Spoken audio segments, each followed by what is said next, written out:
Cooking ഫോർമുലയുടെ പുതിയൊരു എപ്പിസോഡിലേക്ക് എല്ലാവർക്കും സ്വാഗതം. ഇന്ന് വളരെ എളുപ്പത്തിൽ തയ്യാറാക്കാൻ സാധിക്കുന്ന ഒരു ജാമിൻ്റെ റെസിപ്പിയുമായിട്ടാണ് ഞാൻ വന്നിരിക്കുന്നത്. പപ്പായ ജാം മിക്കവരുടെയും വീട്ടിൽ അവൈലബിൾ ആയിട്ടുള്ള ഒന്ന് തന്നെയാണ് പപ്പായ. നല്ല പഴുത്ത പപ്പായ ഉണ്ടെങ്കിൽ നമുക്ക് ഈസി ആയിട്ട് തന്നെ ഉണ്ടാക്കാൻ സാധിക്കുന്ന ഒന്നാണിത്. നമുക്ക് അധികം ഇൻഗ്രീഡിയൻസ് ഒന്നും വേണ്ട. നമുക്ക് കുറച്ച് കാലം ഇത് ഫ്രിഡ്ജിൽ സ്റ്റോർ ചെയ്യാനും സാധിക്കും. അപ്പം നമുക്ക് വീഡിയോയിലേക്ക് പോയാലോ?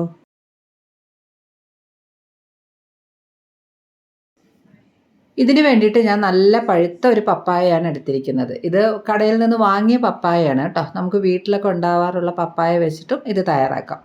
അപ്പോൾ ഈ ഒരു പപ്പായ ഞാൻ ആദ്യം ഒന്ന് കട്ട് ചെയ്ത് ഇതിൻ്റെ ഉള്ളിലെ സീഡ്സൊക്കെ ഒന്ന് റിമൂവ് ചെയ്യാനായിട്ട് പോവുകയാണ്. അപ്പോൾ ഇത് നല്ല ഉള്ളിലൊക്കെ നല്ല റെഡ് കളറായിട്ടുള്ള പപ്പായ ഉണ്ടല്ലോ, ഏത് പപ്പായ ആയാലും കുഴപ്പമില്ല. അത്യാവശ്യം മധുരമുള്ളത് നോക്കി എടുക്കാനായിട്ട് ശ്രദ്ധിക്കുക. അല്ലെങ്കിൽ പിന്നെ നമ്മൾ അതിനനുസരിച്ച് ഷുഗർ ആഡ് ചെയ്ത് കൊടുക്കേണ്ടി വരും. അപ്പോൾ ഈ പപ്പായ ഞാൻ രണ്ടാക്കി കട്ട് ചെയ്തിട്ടുണ്ട്. അപ്പോൾ ഇതിൻ്റെ ഉള്ളിലുള്ള സീഡ്സൊക്കെ ഇതേപോലെ നമുക്കൊരു സ്പൂൺ കൊണ്ടൊന്ന് ചുരുണ്ടി കളയാം. അപ്പോൾ സീഡ്സ് എല്ലാം മുഴുവനായിട്ട് റിമൂവ് ചെയ്യാനായിട്ട് ശ്രദ്ധിക്കണം. അല്ലെങ്കിൽ ഇത് ഇങ്ങനെ നമ്മളിത് മിക്സിയിൽ അടിച്ചിട്ട് പേസ്റ്റ് ആക്കിയിട്ടാണ് ജാം ഉണ്ടാക്കുന്നത്. അപ്പോൾ കയ്പ്പ് വരാനുള്ള സാധ്യതയുണ്ട്. അതുകൊണ്ട് സീഡ്സ് മുഴുവൻ കളഞ്ഞിട്ട് ഇതേപോലെ സ്പൂൺ കൊണ്ട് നമുക്കൊന്ന് ഇതുപോലെ ഒന്ന് സ്കൂപ്പ് ചെയ്തെടുക്കാം. അല്ലെങ്കിൽ നമുക്ക് തൊലി കട്ട് ചെയ്തിട്ടും ചെയ്യാം. എന്നാലും കുറച്ചും കൂടി ഇതിൻ്റെ പൾപ്പ് ഇങ്ങനെ കിട്ടാനായിട്ട് നല്ലത് ഈ ഒരു മെത്തേഡായിരിക്കും. അപ്പം ഞാൻ 2 പീസിൻ്റെയും സീഡ്സൊക്കെ കളഞ്ഞിട്ട് ഇതേപോലെ ഒന്ന് സ്കൂപ്പ് ചെയ്തെടുത്തിട്ടുണ്ട്. അപ്പോൾ ഇതാണ് നമ്മളെടുത്ത പപ്പായയുടെ പീസസ്. അപ്പോൾ ഇത് ഞാനൊരു മിക്സിയുടെ ജാറിലേക്ക് മാറ്റുകയാണ്. അപ്പോൾ ഇതിൽ കുറച്ച് വെള്ളവുമൊക്കെ ഇതിൽ നിന്ന് ഇങ്ങനെ ഊറി വന്നിട്ടുണ്ട്. നമുക്കെല്ലാം കൂടെ ചേർത്തിട്ട് മിക്സിയിലൊന്ന് അരച്ചെടുക്കണം. നല്ലോണം അരച്ചെടുത്തിട്ടാണ് നമ്മൾ ജാം തയ്യാറാക്കുന്നത്. അപ്പോൾ ആദ്യം ഞാനിതൊന്ന് അരച്ചെടുത്തിട്ട് വരാം.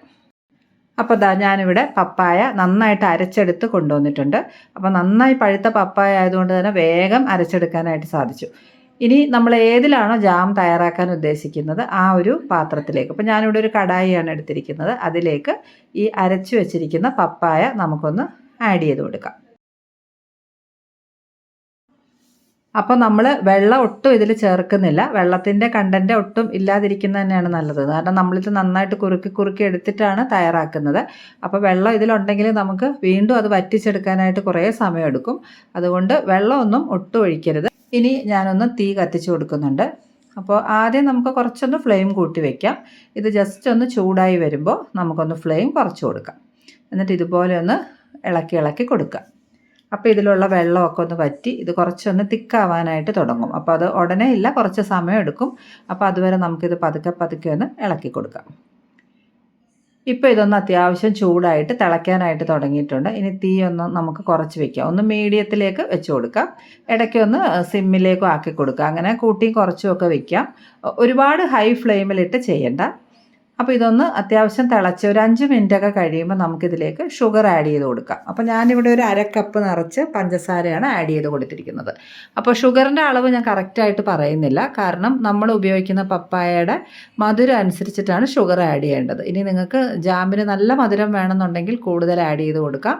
നമ്മൾ യൂസ് ചെയ്യുന്ന പപ്പായയ്ക്ക് മധുരം കുറവാണെങ്കിലും അതിനനുസരിച്ചിട്ട് ആഡ് ചെയ്ത് കൊടുക്കാം. അത് ജസ്റ്റ് ഒന്ന് ടേസ്റ്റ് നോക്കിയിട്ട് ചെയ്താൽ മതിയാവും. ഇതിപ്പോൾ കുറച്ച് സമയം കൂടെ കഴിഞ്ഞിട്ടുണ്ട്. വീണ്ടും ഇതൊന്നും കൂടെ ഒന്ന് തിക്കായി വന്നു. ആദ്യം നമ്മൾ ഷുഗർ ആഡ് ചെയ്തപ്പോൾ ഒന്ന് ലൂസായതാണ്. വീണ്ടും ഇത് തിക്കായി വന്നു. തിക്കായി വന്നു കഴിയുമ്പോൾ നമുക്കിതിലേക്ക് നാരങ്ങയുടെ നീര് പിഴിഞ്ഞൊഴിച്ച് കൊടുക്കാം. അപ്പോൾ ഞാനൊരു വലിയ നാരങ്ങയാണ് എടുത്തിരിക്കുന്നത്. അപ്പോൾ നാരങ്ങയുടെ നീരിൻ്റെ ക്വാണ്ടിറ്റി അനുസരിച്ചിട്ട്, അപ്പോൾ ചെറിയ നാരങ്ങയാണെങ്കിൽ 2 എണ്ണമൊക്കെ ആവാം. അപ്പോൾ നാരങ്ങ നീര് ഇതിലേക്ക് ഒഴിച്ചിട്ട് ഇതേപോലെ ഒന്ന് മിക്സ് ചെയ്ത് കൊടുക്കുക.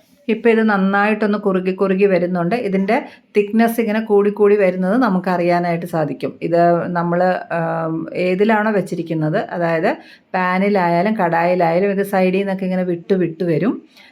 തിക്കായി വരും. പിന്നെ നമ്മളിത് ഓഫ് ചെയ്ത് വെച്ച് തണുത്ത് കഴിയുമ്പോൾ ഇത് കുറച്ചും കൂടെ ഒന്ന് തിക്കാവും. അപ്പോൾ ഏകദേശം ആ ഒരു സ്റ്റേജ് വരുമ്പോൾ ഇതിപ്പോൾ കണ്ടോ അത്യാവശ്യം ഇങ്ങനെ ഒന്ന് തിക്കായി വന്നിട്ടുണ്ട്. അപ്പോൾ നമുക്കിത് കുറച്ചും കൂടെ തിക്കായി കിട്ടും ചൂടാറി കഴിയുമ്പോൾ.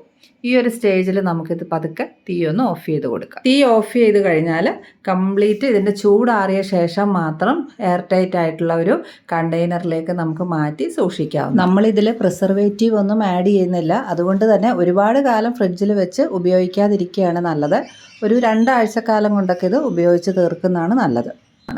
അപ്പോൾ നമ്മുടെ ജാം ഇവിടെ തയ്യാറായിട്ടുണ്ട്. ഇത്രയേ ഉള്ളൂ ജാമിൻ്റെ പണി. പെട്ടെന്ന് തന്നെ റെഡിയാക്കാൻ സാധിക്കും. നമുക്ക് വീട്ടിലൊക്കെ പപ്പായയൊക്കെ കുറച്ച് അധികം കിട്ടുമ്പോൾ പെട്ടെന്ന് ഇതെല്ലാം കൂടി ഇരുന്ന് ഒന്നിച്ച് പഴുത്തു പോകുന്നു അങ്ങനെയൊക്കെ തോന്നുന്ന സമയത്ത് നമുക്ക് തയ്യാറാക്കാവുന്ന ഒന്നാണിത്. ബ്രെഡിൻ്റെ കൂടെയൊക്കെ കുട്ടികൾക്ക് വളരെ ഇഷ്ടപ്പെടും. അപ്പോൾ ഈ ജാം ഒന്ന് നിങ്ങൾ എന്തായാലും തയ്യാറാക്കി നോക്കണം. ജാമിൻ്റെ റെസിപ്പി ഇഷ്ടപ്പെട്ടുവെങ്കിൽ നിങ്ങൾ ലൈക്ക് ചെയ്യാനും ഷെയർ ചെയ്യാനും മറക്കരുത്. ഇതുവരെ സബ്സ്ക്രൈബ് ചെയ്യാത്തവരാണെങ്കിൽ ഒന്ന് സബ്സ്ക്രൈബ് ചെയ്യാനും മറക്കരുത്. അടുത്ത ഒരു വീഡിയോയുമായിട്ട് നമുക്ക് പെട്ടെന്ന് തന്നെ കാണാം. Thank you for watching my video.